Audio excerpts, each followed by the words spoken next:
cuando el olvido te lleve. La samba que vamos a subir mañana a las plataformas es una samba que está inspirada en un momento donde yo escuchaba mucho a Alfredo Zitarrosa. Me imaginé la voz de él cantándola en un ensayo de Pichono.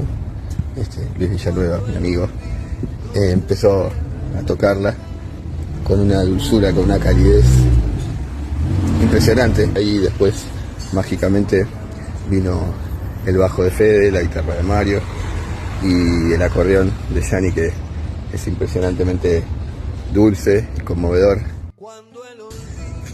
Para mí es una letra de las más lindas que hice y de las canciones más lindas que pude hacer.